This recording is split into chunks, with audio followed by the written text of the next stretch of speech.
Hello friends, जैसा कि पिछले वीडियो में हमने देखा उत्तराखंड के चमोली जिले में स्थित ग्राम धनसारी की प्राकृतिक सुंदरता और साथ ही साथ हमने जानने की कोशिश की वहाँ के लोगों का रहन सहन, खान पान और साथ ही में उनका इतिहास।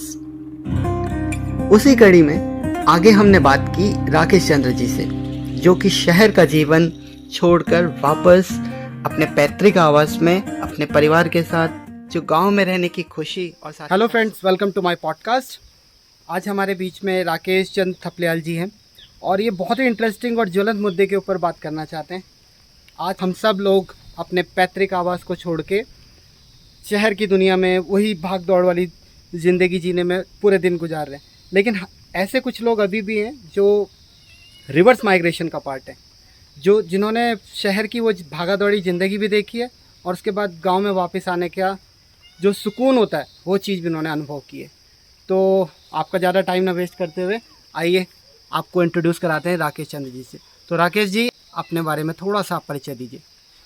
दोस्तों नमस्कार, मैं राकेश चंद्र थपलियाल ग्राम धनसारी से आपसे बात कर रहा हूं और मैं अपने पैतृक गांव में रहता हूं। मुझे अपने घर में रहने का बड़ा ही आनंद और बड़ा ही सुकून मिलता है। आज से करीब 15 साल पहले मैं देहरादून में रहा, वहाँ मेरी शादी हुई, बाल बच्चे हुए, सब कुछ मेरा पढ़ाई लिखाई सब देहरादून में हुई। फिर भी वहाँ मेरा अपना निजी घर होते हुए भी मैं अपने पैतृक घर गांव में आया। यहाँ मैंने अपने रोज़गार का मुद्दा पाया, जजमानी। हमारे यहाँ बहुत सारे जजमान हैं, मैं उनके घर में पूजा पाठ इत्यादि का कार्य करता हूँ और उससे मेरे परिवार का पालन पोषण होता है। मैं पहले स्वतंत्र पत्रकारिता का काम भी करता था, उसमें भी मुझे रास नहीं आया। फिर मैंने लगभग 14-15 साल तक ड्राइंग एंड पेंटिंग का काम किया। डिफेंस कॉलोनी में मेरी दुकान थी, 15-16 साल मैंने वहाँ वो कार्य किया। फिर मैंने जैसे तैसे घर गांव में आया और यहाँ बंजर पड़ा हुआ घर मैंने आबाद किया, जैसे तैसे भी किया। और मुझे इस बात में अति प्रसन्नता होती है, सभी जजमानों का, सभी मेरे भाई बहनों का मुझ में पूरा विश्वास है और मुझे इस बात पे बड़ी खुशी है।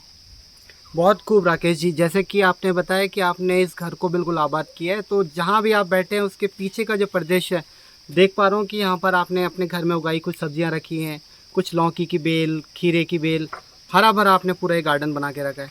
तो आपका सुबह से लेकर शाम तक इस चीज़ में आप किस तरीके से आपका लाइफस्टाइल में दिन गुजरता है? सुबह से लेकर शाम लगभग 4:30 बजे उठता हूँ। सबसे पहले उठ करके मैं अपनी गौ माता को प्रणाम करता हूँ, फिर अपने घर की साफ़ सफाई करता हूँ, फिर नहा धो करके लगभग आधा घंटा गायत्री मंत्र का पाठ जप तप करता हूँ और फिर जहाँ भी मुझे जजमानी का कार्य मिलता है मैं वहाँ जाता हूँ और फिर मेरी दिनचर्या चलती रहती है और मैं यहाँ बड़ा प्रसन्न हूँ, खुश हूँ, मस्त हूँ। मुझे यहाँ कोई परेशानी नहीं है। आज के टाइम के आज के दौर में एक होड़ सी लगी है कि सारी जो शहर की तरफ पलायन कर रही है। ऐसे में आपने शहर का जीवन भी देखा है, दोबारा आके फिर से आपने रिवर्स माइग्रेशन के ऊपर अपने पैतृक आवास के ऊपर आए। तो ये स्ट्रगल जो इस बीच शहर जाना और फिर वापस शहर से गांव आना, वो अनुभव अगर आप हमारे व्यूअर्स को बताना चाहें। बस इसके अब मेरा शहर में मुझे करीबन 15-16 साल में शहर में रहा देहरादून में और मुझे वहाँ का वातावरण वहाँ और यहाँ जो कुछ है हकीकत है, नेचुरल है, शुद्ध हवा, शुद्ध बोलना चालना। हमारे घर में न ताले हैं, न हमें यहाँ किसी चीज़ का डर है और यहाँ स्वतंत्र वातावरण है। हमें यहाँ अति अच्छा लगता है और हम यहाँ अति प्रसन्न है और हमें यहाँ बहुत ही आनंद की अनुभूति होती है। शानदार बारिश के बाद गर्मा गर्म चाय के बीच अपनी ये पॉडकास्ट को आगे चलाते हुए राकेश जी, आप बताना चाह रहे थे काफ़ी सारे लोग जो पलायन कर रहे हैं उनका मेन मुद्दा अपने बच्चों की अच्छी शिक्षा एक बहुत इम्पॉर्टेंट इसमें फैक्टर होता है। तो आपके बच्चों की जो शिक्षा चल रही है उसके बारे में आप थोड़ा सा, वो कहाँ पढ़ने जाते हैं, उनके जो चैलेंजेस हैं उसके बारे में थोड़ा अगर आप प्रकाश डालना चाहें। हाँ, मैं ये कहता हूँ हमारे बच्चे 1 से लेकर 12वीं तक सरकारी स्कूल में पढ़े और हमेशा वो फर्स्ट आए। मेरा थोड़ा आपके चैनल के माध्यम से ये कहना है कि यदि सरकार थोड़ा इधर शिक्षा के बारे में, स्वास्थ्य के बारे में थोड़ा ध्यान दे तो अवश्य ही हमारे सारे गांव में लोगों का फिर से, जैसे मेरा यहाँ से पलायन देहरादून से फिर यहाँ मैं आया। इसी तरह से हमारे और भी बंधु बांधव फिर भी गांव में आ सकते हैं, बशर्ते कि अच्छा स्वास्थ्य, अच्छी शिक्षा मिले। जो हमारे बेसिक संसाधन है, रोटी कपड़ा मकान, आपने उस तरफ भी अपना थोड़ा थोड़ा प्रकाश डालने की कोशिश की है।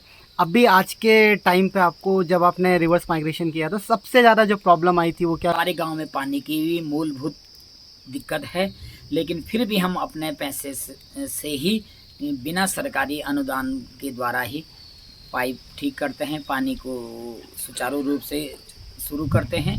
और जब हम घर में हैं तो दिक्कत तो झेलनी पड़ेगी, लेकिन फिर भी कोई दिक्कत नहीं है, जैसे तैसे मुकाबला कर रहे हैं, कोई दिक्कत नहीं है। और थोड़ा हमें अगर किसी सरकारी योजना का फ़ायदा मिल जाए तो अति उत्तम होगा।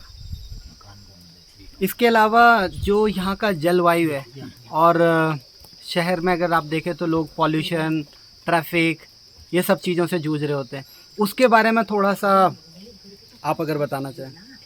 हाँ, यहाँ वातावरण अच्छा है, स्वच्छ हवा, स्वच्छ मौसम, सब कुछ अच्छा है।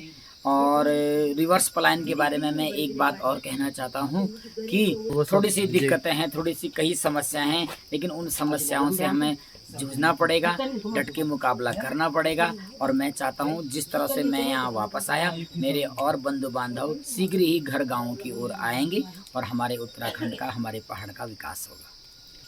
मैंने एक चीज़ और यहाँ पर देखी कि आपका थोड़ा बहुत जो जर्नलिज्म और फ्रीलांसर जिस तरीके से आपने काम किया है, वो अनुभव के बारे में आप कुछ बताएं। और क्या आप उसके यहाँ गांव में रहते हुए फिर से अगर कहीं ना कहीं अपना लेख लिखना चालू करें और उस चीज़ को आगे बढ़ाते हुए जो बाकी लोग वापस आना चाहें उस मुहिम में, या फिर जो बुनियादी सुविधाओं का अभाव और सरकार? मेरा बचपन से ही लेखन में बड़ा रुचि थी। मैं शुरू से बचपन से अपनी कविता, कहानी, नाटक इत्यादि लिखता रहता था। एक दो बार अपनी छोटी मोटी रचनाएं नजीमाबाद, आकाशवाणी नजीमाबाद से भी आई और वहाँ मैंने अपने एक दो गीत इत्यादि बोले। और मैं अपनी रचनाएं अभी भी लिखता हूँ, लेकिन अब परिवार की इतनी जिम्मेदारियां हैं कि समय नहीं मिलता है। फिर भी कोशिश करता हूँ, अपने कहानी, कविता, लेख लिखता रहूँगा। जब तक दम है तब तक आगे बढ़ते रहेंगे। और जय लक्ष्मी नारायण। बहुत बहुत धन्यवाद आपका पॉडकास्ट के लिए समय देने के लिए। और आने वाली भी कुछ कड़ियों में मैं आपसे जुड़ा रहूँगा, और कुछ भी ऐसा मुद्दा अगर मुझे लगता है तो वो हम व्यूअर्स के साथ शेयर करते रहेंगे। एक और बार आपका बहुत बहुत धन्यवाद। जय लक्ष्मी नारायण। जय लक्ष्मी नारायण, जय धन्यवाद। महादेव, जय उत्तराखंड।